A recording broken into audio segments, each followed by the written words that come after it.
Hello everyone and welcome to another episode of Selling Greenville, your favorite real estate podcast here in Greenville, South Carolina. I'm your host as always, Stan McCune, realtor right here in Greenville, South Carolina, and you can find all of my contact information in the show notes if you need to reach out to me for any of your local real estate needs. And please, if you like this content, if you like this show, please subscribe. Make sure you don't miss future episodes, whether you're watching on YouTube or whether you're listening on Spotify, Apple. Hit the little subscribe button, and if you can, leave a rating, leave a review, leave a comment on YouTube. All of those things help this show. It's a very small way to just thank me, and even if you're never going to use me as your realtor, maybe you are a realtor, you can still do that, and that's just a little thank you, so I would appreciate it. Some of you guys thank me offline, right, in a phone call or in person, but I would appreciate those actual thank yous to actually come in through the proper channels. So if you don't mind doing that, that would be wonderful.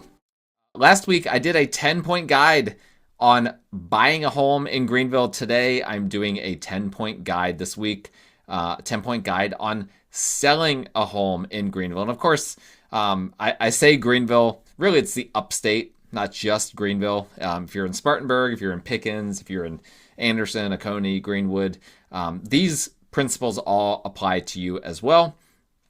Lawrence County, same thing. Sorry, I didn't mean to leave out Lawrence County there. Someone's going to scream at me because of that.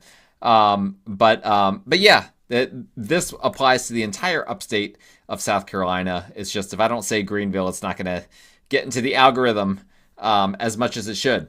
And so basically, and I need to give this reminder a lot, but a lot of this stuff is going to be good principles for whether you're selling a home anywhere, but it's very specific to Greenville, because I only know the Greenville market, right? And the greater Greenville market. I don't know what the market's like in Austin or Boise or San Francisco or Miami.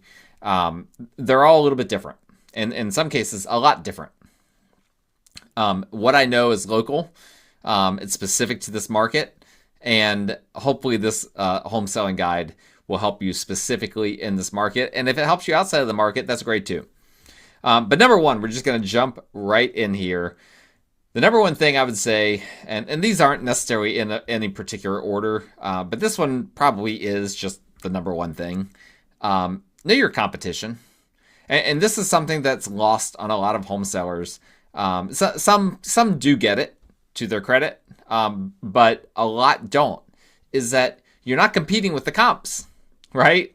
A lot of people are just like, well, the home down the street sold, a year and a half ago for this price, and home values have gone up by X amount. Therefore, my home is worth such and so.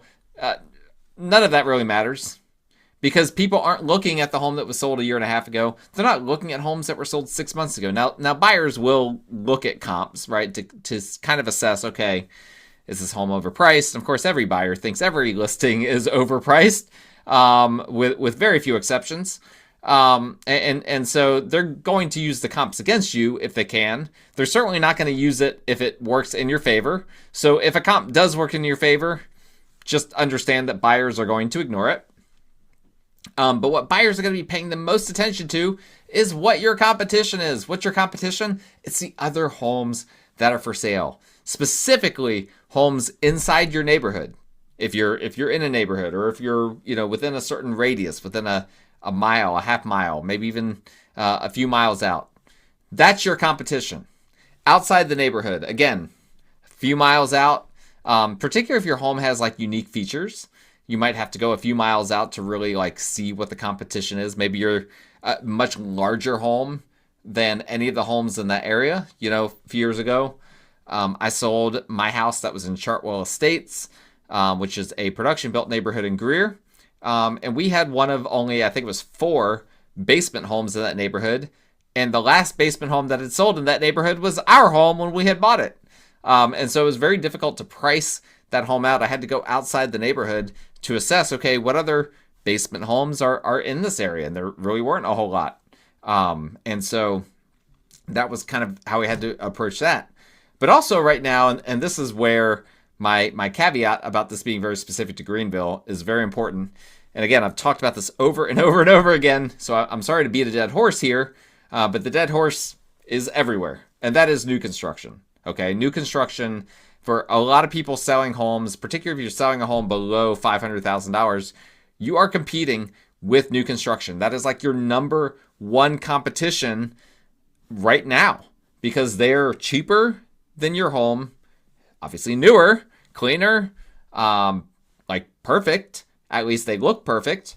They might not be as well built as your home. They might not have all the upgrades of your home, but then they've got all of these incentives that they're offering as well. And you have to consider, you know what, am I actually competing with the new construction that's around here? And with that, you even have to go out a further radius than what you normally would when assessing what your competition is, because some people are going to end up going a little bit further to get that new construction that's cheaper, that's newer, that has all those various closing cost incentives and whatnot. And I mean, I'm telling you guys, this is a big deal. If you don't factor in that you are competing with new construction, it might look completely different than your home. It doesn't matter. It's all about affordability right now. And new construction is quite frankly more affordable in a lot of ways than a lot of existing homes. And if you've got new construction within just a few miles of your home, you need to factor that in. Now, if it's like a townhome community and you're selling a single family detached home, that's different. We're not going to be comparing. It still has to be at least somewhat comparable. But generally speaking, you need to be very, very aware of new construction and aware of your competition as a whole, and be honest. Be honest about what the competition offers that you don't. That is so important, because I can't tell you how many times I meet with sellers and they want to sell me on their home. You don't need to sell me on your home. I'm not going to buy it. Like, my marketing for your home isn't going to change based on what you tell me, right?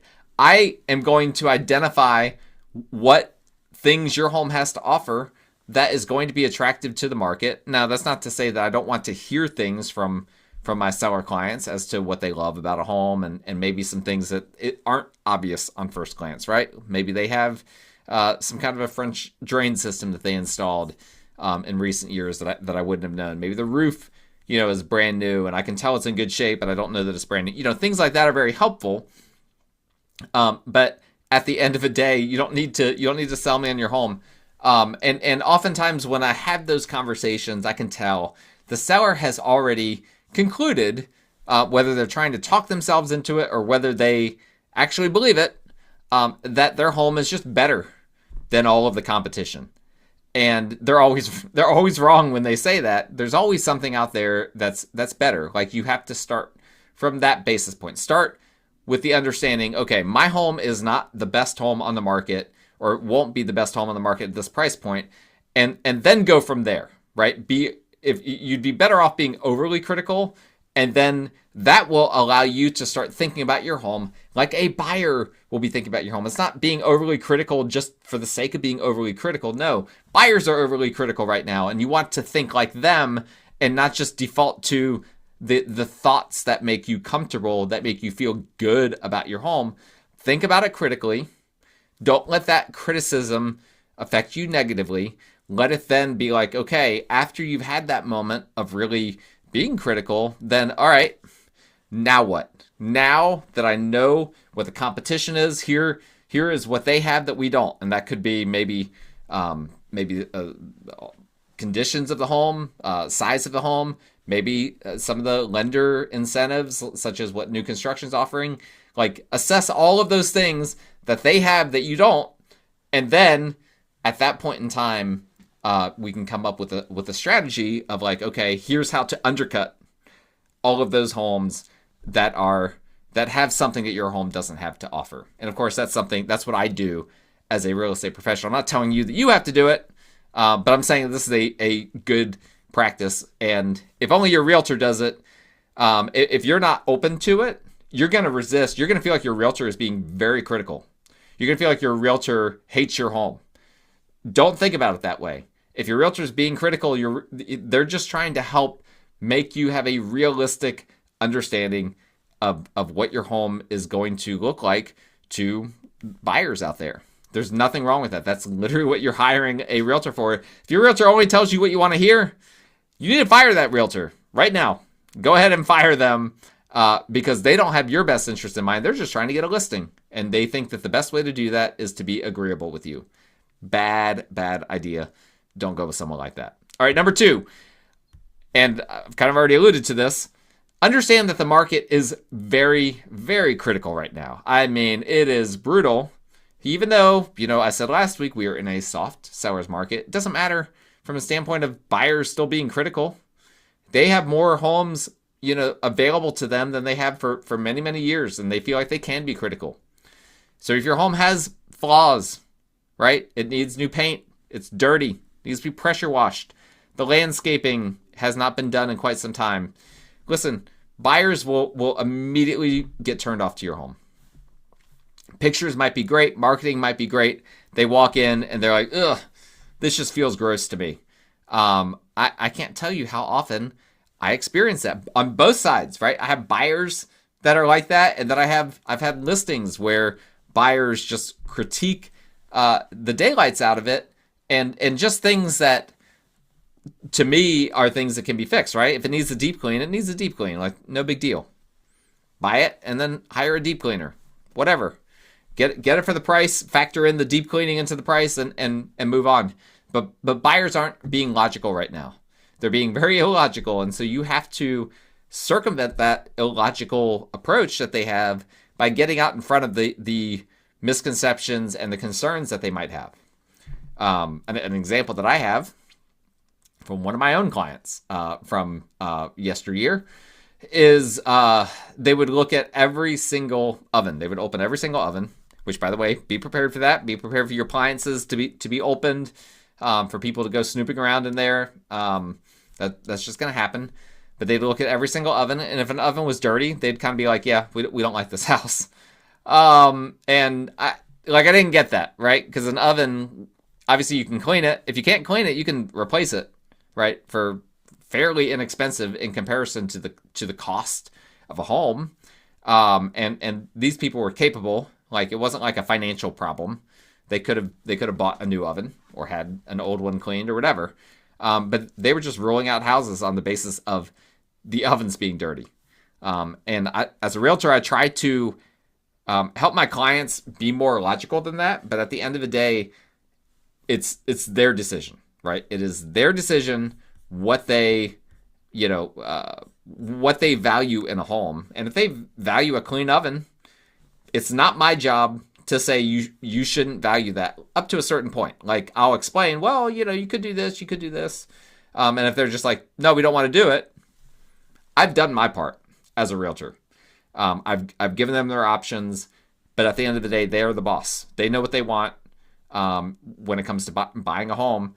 And it's not my job to tell them, I'm sorry, but you don't want that, right?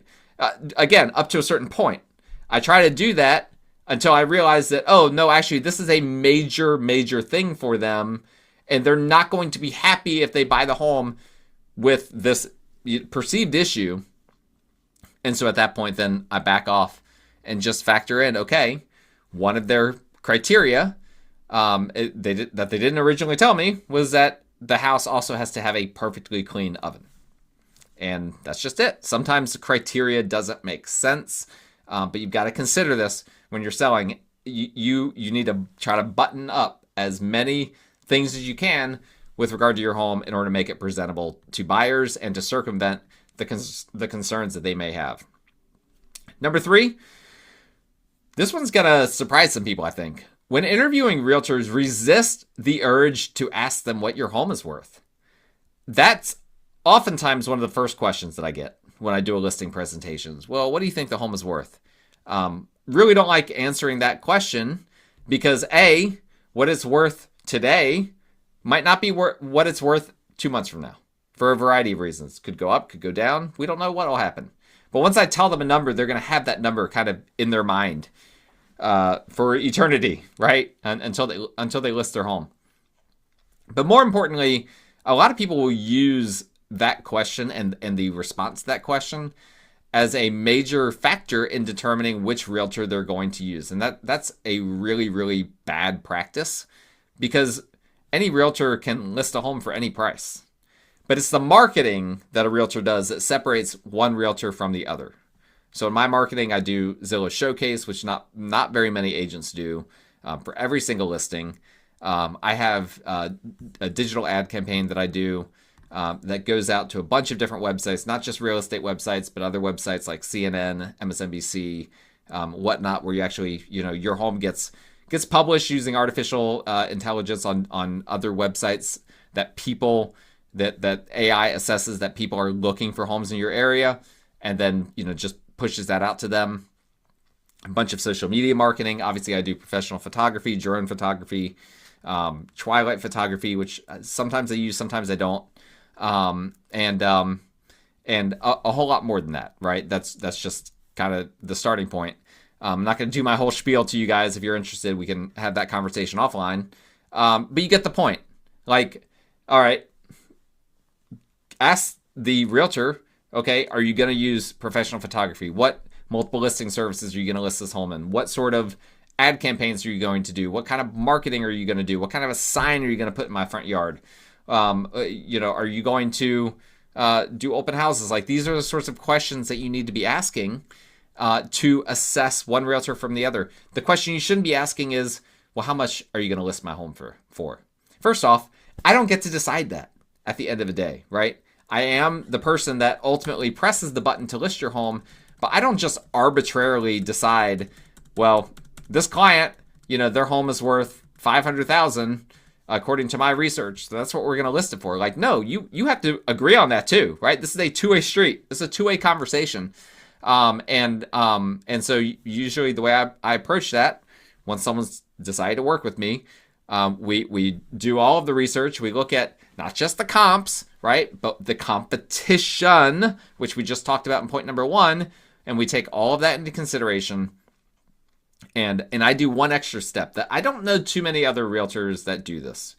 And so if you're a realtor, I'm revealing my hand to you right now. I enter all of the information into the multiple listing service regarding the house. And then the multiple listing service has a pricing tool that when I press the button, it tells me how many buyers are matched in the multiple listing service with that house at that price point. And then I can go up or down on the price. And again, it's in the multiple listing service, but only visible to me. So it's not active yet.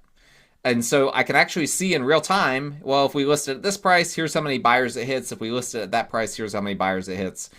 And there is a number that I want to get to.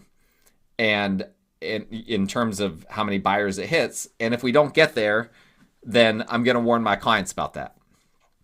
And that can really help to inform, I feel like more so than anything, really helps to inform what a home is like actually worth, because you're actually pairing it with real buyers in the multiple listing service. There's no tool more powerful than that. And I'm sure there are other agents that do something like that. But this has become standard practice for me. And this is something I'm doing for all of my listings at this point. And so again, that's right at the end. Like, what does it matter if I tell you what I think your home is worth months before you're going to list it? We need to figure that out at the end. You need to base your interviews off of what realtors' marketing strategies are. Number 4, remember that the market determines your home value, not you. Okay? So the art of pricing a home at the end of the day is trying to determine what the market value is, not what you think it is worth based on all of the TLC, all of the updates, all of the things that you put, all of the blood, sweat, and tears you put into your home. Buyers don't care about any of that, right? That's your story. Everyone has a story with their home. And that's your story, and that's great. Like, that's valuable. That's good. That I like to know that as a realtor. Buyers don't care. What buyers are doing is they're looking at your home and the condition it's in, the updates it's in, the size, the location, all of that, and just comparing it to all the other homes that are at a similar price point. That's all they're doing. And so, so often the sellers are like, well, I bought the home for this price. I did all of these updates to it that cost, who knows what, $100,000, we'll just say. Plus, Betsy down the road also sold her house for this amount. She didn't have all of these things. And I know that, that I can sell my house for more than that. No, it's really not that simple. Like, first off, I don't know anything about Betsy's home right now. I need to do some more digging into that. Oftentimes, again, people are more critical of their neighbors' homes than they should be because they're trying to sell me on how valuable their home is, and I don't need to be sold on it. Sorry to keep beating that dead horse.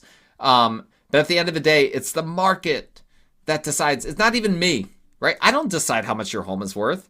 I project, but it's the market. The buyers, the actual physical buyers that are out there, they are the ones that determine what your home is actually worth. And everything else is just hearsay.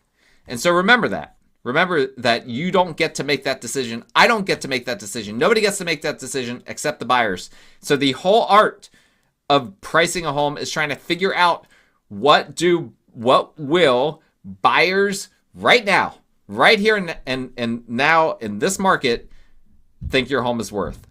And that's exactly why I use that pricing tool, because that is real-time hard data in the actual multiple listing service. Like, there's literally no better way to do it. There's no better way to get that data. Now, what I'm not going to do is I'm not going to share with you the number of buyers that I want to hit in that pricing tool. Some of you might know that. Some of you I might have shared that with. But if you're a realtor, you got to be on my real estate team in order for me to share that with you and to give you that little strategy. I got you to the starting line. It's up to you to get to the finish line if you're a realtor listening to this, with regard to that pricing tool. All right, number 5, home values. Again, to stick to pricing, because this is a big part. This is what when people are selling homes, they're always wanting to talk about what their home is worth. And I've already alluded to this, but home values are ranges, not precise numbers. And appraisers, by the way, will tell you this as well. We had a great conversation with Chris White, an appraiser, I believe it was last year. And we talked a little bit about this on the podcast. I've talked about it with him offline as well. But home values are a range. Like, anyone that says your home is worth exactly this number, no. Nobody can determine that, because, again, the market decides that. Not research. Research cannot tell you a precise number. It can tell you a range. And so that's what I try to determine. Here's what the range is. And then I'll make a recommendation within that range on what I would say that you should list your house at. And that's, again, based on all the research that I've done.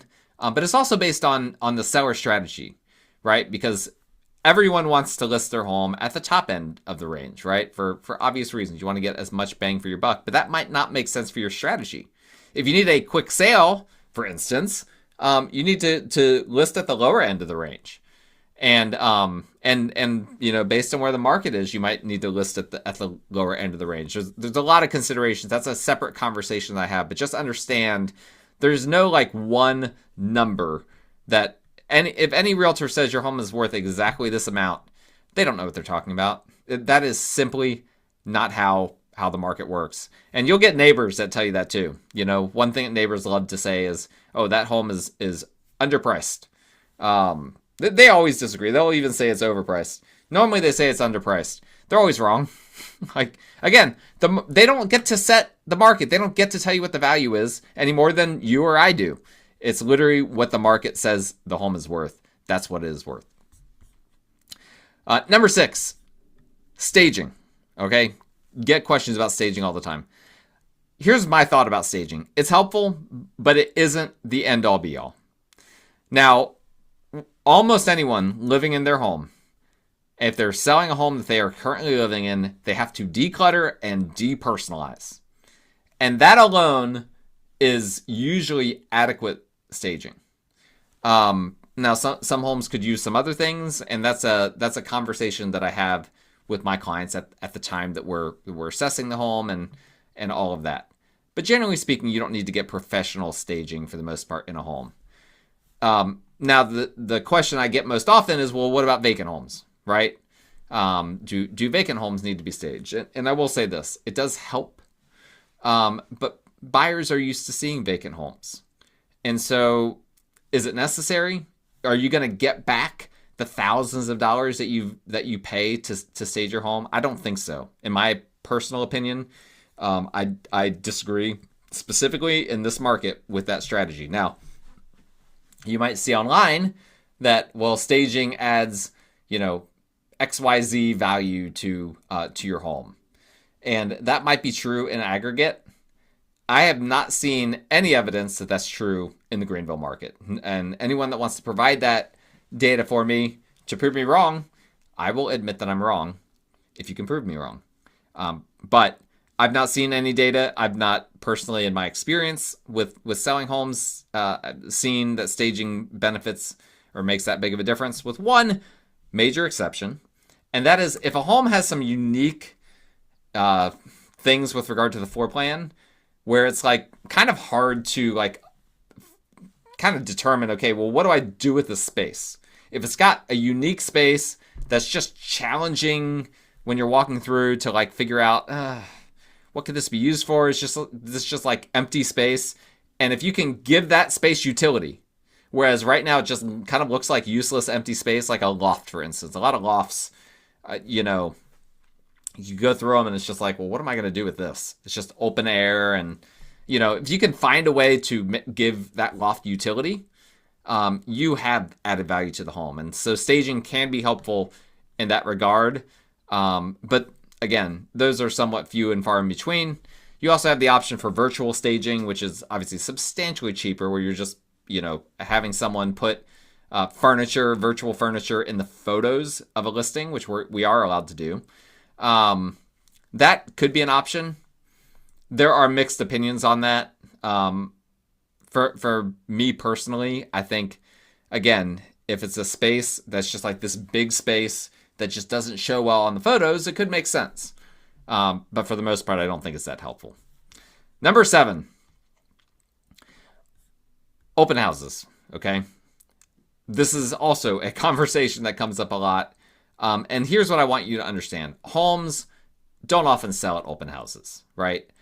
But even though homes don't usually sell at open houses, that doesn't mean that they aren't useful in certain situations, okay? Now, you hear all sorts of different debates and strategies over how to do open houses, and when to do them. Some people are just like, you need to list every house on Thursday or Friday and do a Saturday or Sunday open house for every single listing. Every time I've heard someone say that, it is an agent saying that for their own benefit. Okay, they do the open house because they want to meet more buyers that might be unrepresented. And so they do the open house strategy, not because they think it's going to sell the home, but because they think it's going to get them more clients. Listen, I'm sorry. I'm being brutally honest here. That is the truth. Because homes almost never, ever sell at open houses. Now, couple exceptions, right? I'm not saying never use an open house. Here's when I use them. I use them for generating buzz if I had a listing that had to take a price reduction. And we have had a few of these the past few years. Most homes are having price reductions right now. The vast majority have to reduce the price at least once before they go under contract. And so what's nice is if you can do a price reduction. And here's, by the way, one other thing I do that's a bit the extra mile that others don't. When I'm doing a price reduction for my clients, I completely delist the home, take it off the market, and relist it at the new price. Now, is that gimmicky? Yeah. Does that eliminate the days on market on the MLS? No. People can still see how many days it's been on the market. But it does look like a new listing, and it does work. Okay, I've got multiple clients. I can tell you story after story after story where I've done this, and right away after relisting the home, we get it under contract. Now, would that have had the same effect had we just lowered the price? I don't know. I tend to not think that. I tend to think that a big part of that was that I took it off the market and relisted it, and it reappeared in people's feeds and looked like a new listing. And what I'll also frequently do is I'll change the first photo. So that way, perhaps they had gotten used to seeing that front photo of the house. Well, now they're looking at a slightly different photo, and it's like, oh, it gets their attention. They might be like, oh, this looks like a new one. and then they click on it, and then they realize, well, it's not a new one, it's the same one, but they relisted it, and maybe there's some other subtle little changes in there. Sometimes I'll rearrange the photos internally as well to kind of prioritize some things and deprioritize other things. So anyway, long story short, that's something that I do. And oftentimes, not all the time, but oftentimes in conjunction with that, I will also do an open house in order to generate buzz, right? That's a new marketing thing. That's something else that I can throw out there that kind of gets people thinking about it. It's like, oh, wow, okay, and they're also doing an open house. Maybe I should go just pop in, just kind of see what's going on with this house. And that strategy has worked many, many times for me over the years. I'll also do an open house if I have a listing that I just need feedback on, right?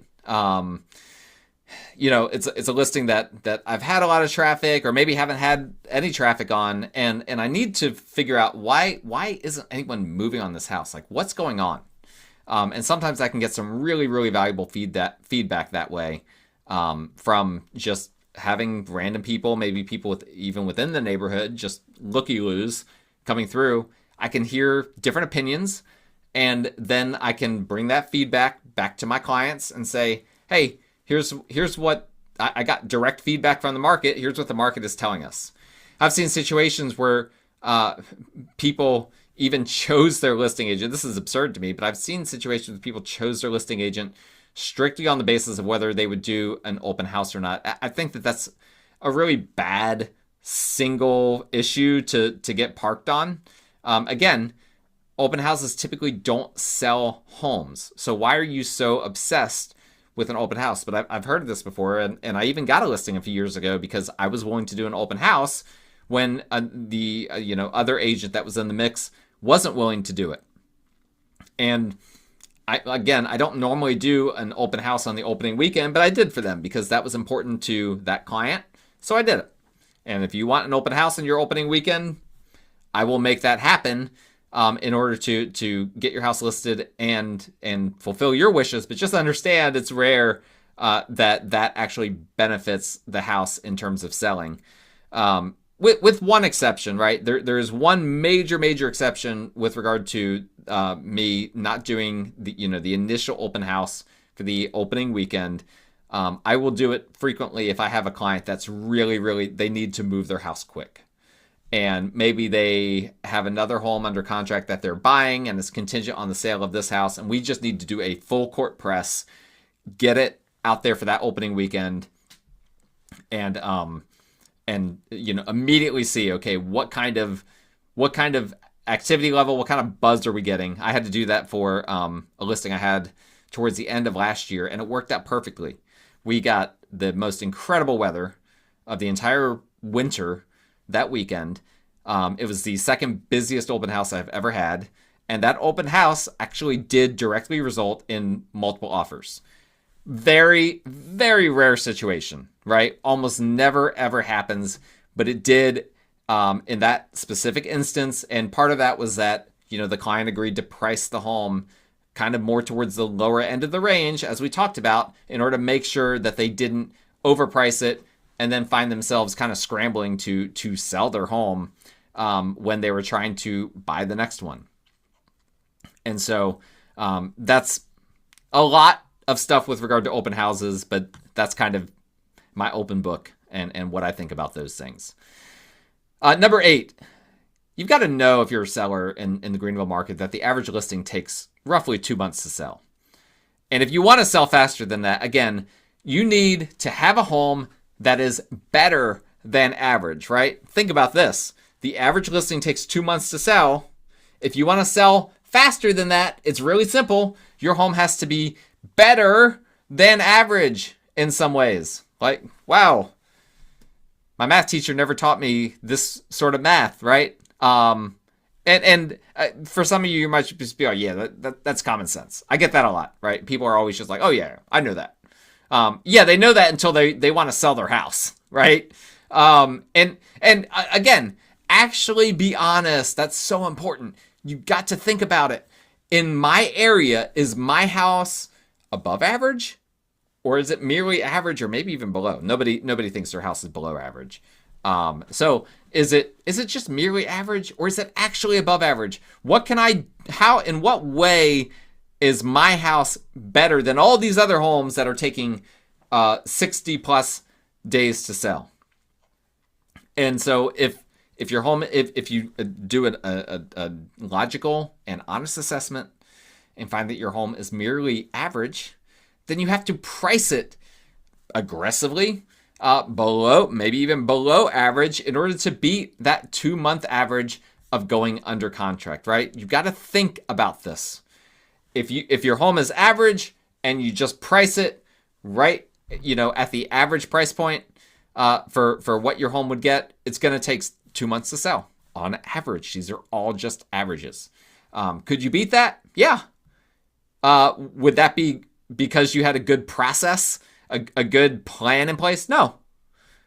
You that, like, just happening to sell your average home at an above average rate, right? At a quicker rate than everyone else, like, you lucked into that. And so these are the sorts of things that you need to think through. And again, being critical about your house will benefit you a lot more than being overly optimistic when it comes to selling. Number 9, be prepared to pay for buyers' closing costs. Guess what happens when a bunch of builders start throwing around $15,000, $20,000 in closing cost assistance, et cetera, flex cash, all this stuff. All the builders are doing it. And so buyers just get used to it. And they if they're not used to it, once they start assessing their options, they say, I don't really want to have to wait for a new build, which is what I hear over and over again. But the next thing they say is, I'd be an idiot to pass this up. This is a better use of my money than I can find anywhere on the resale market.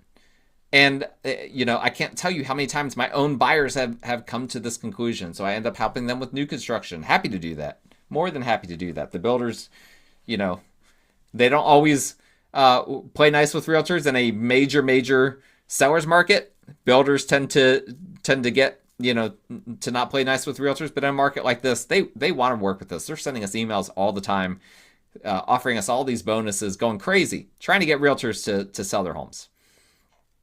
And so, so at the end of the day, you need to realize, again, these builders are a big part of your competition. And so how do you undercut them, right? You have to play the game that they're playing. You can't think, well, I'm going to do everything different than them and have the same success as them. No, you've got to play their game, and their game is affordability. They figured it out. Builders are very, very efficient home sellers. And so they figured out, well, people can't afford things. So what we're going to do is we're going to price very competitively and then offer to pay for a bunch of closing costs and or upgrades and or all these other things. And you've got one major advantage on your side. You know what that is? That is that you can sell your home right now. And that's actually a huge advantage, but you have to get over the other hurdles, because people don't want to wait for a builder to build their home to take 4 to 5 months. They don't. They want to buy their house right now, right? When they're looking, they're ready to buy, they're ready to move right now. And so, but you've got to leverage that advantage by undercutting the builders on all these other things, and you've got to be prepared to pay for closing costs. And at the end of the day, my opinion is you should probably just get out in front of that on the front end and just basically be willing to offer that on the front end. Again, if you want to sell your home quickly. Now, maybe you're not as motivated of a seller. Maybe you're just like, no, we can wait and see. If we get offers at full price, not ask for closing costs. But be open to, if I give me permission, at least if I have an agent come along and say, hey, are they willing to help with closing costs at all? For that I'm able to say, yeah, they're willing to do that with a reasonable offer. I just had a listing fairly recently, had some of the most showings I've ever had on a listing without it going under contract, and it just kept getting second place, and had some great buyer agents that showed the house and submitted some great feedback to me that told me over and over again, you're getting second place to new construction because of they're offering closing cost assistance. So finally, after we'd had enough showings without any offers that it was like, okay, this is going to continue to be a problem, I went back to my clients and just explained to them, okay, here's why your home's not selling, despite all of these showings. It was crazy, actually. I've never had a listing quite like that in terms of just not going under contract, despite tons and tons of showings. There was one thing that people didn't like about the house itself, but the biggest thing was it just kept losing out to new construction. And so what we did was we relisted it, again, took it off the market, relisted it, changed some photos around and whatnot, and then started offering closing cost concessions according to my client's wishes. And then I blasted that out to every single person that had shown that home as well. I blasted it out to my entire company. I blasted it out to as many people as possible, and we got it under contract a week later. And it was within range of what my clients were hoping to get for the home. So everything worked out. So you need to consider that as a major strategy. Number 10, last on our list for today. Remember that even though it is a soft seller's market, as I said last week, that doesn't mean that you get to make demands on the market, right? You're thinking, well, hey, you said it's a seller's market. I'm the boss here. I've got all the leverage in a seller's market. No, not a soft seller's market. You do have some leverage. I've already spoken a little bit to that. But if you start making demands and think you can just throw your weight around like people were doing in between 2020 and 2022, you're going to have problems, right? Well, I want to sell as is. Market this home as an as-is sale. Yeah, sure you want to sell as is, and I'd like to win the lottery as well. I'd like to win the Powerball.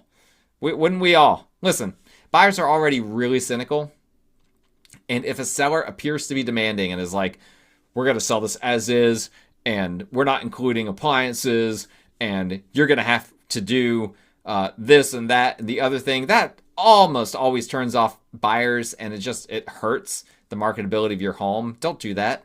Don't tell your listing agent to say this is an as-is sale unless the home is in really bad condition and you're pricing it accordingly, right? Because as soon as you put those words as is in the listing, you just told the entire market, whether it's true or not, that your home has problems. Yep. You just told the entire market that your home has problems, and additionally, you've told them that you're an unreasonable seller. That might not be true, but you've communicated that. You might have a spouse, a lot of us do, that are just like, well, it's not what you said, it was the way you said it. It's the same thing, right? Think about it from that perspective. Like, you can say, well, listen, we really don't want to do a ton of repairs. Okay, that's fine. But don't put the words as is in there. The way you said that just told the market something that you didn't mean to communicate to them. You told them this house is in bad condition. And if that's not true, then you're hurting the marketability of your house. Now, if you tell me to put those words in there, I will put them in there, right? I'll push back. I'll tell you why I don't recommend that. But if you're just like, no, we want those words in there, I have to obey you as my client. That's one of the 6 things that we have to do in the old car abbreviation. Obedience is number 1 in there. If you're a realtor, you know exactly what I'm talking about. There's some other professions out there that use that old car acronym. We have to show obedience towards our clients. That's an example. So don't do it. Don't do it. Don't make your realtor obey you in a way that's going to hurt the marketability of your house. That's a bad idea. And that's why you hire a realtor that you trust, that you believe in, that you like, and that you think has your best interest in mind, because they will do that. And anything that you do that hurts the marketability of your home, it's just crushing in a market like this. Because again, it's a soft seller's market, but there are some pockets around here that feel like a buyer's market, right? For a variety of reasons. Home values haven't gone up in certain areas, and new construction is hurting home values in certain areas.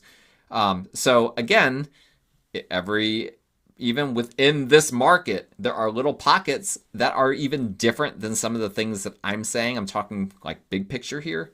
But long story short, you've got to be careful making demands on the market.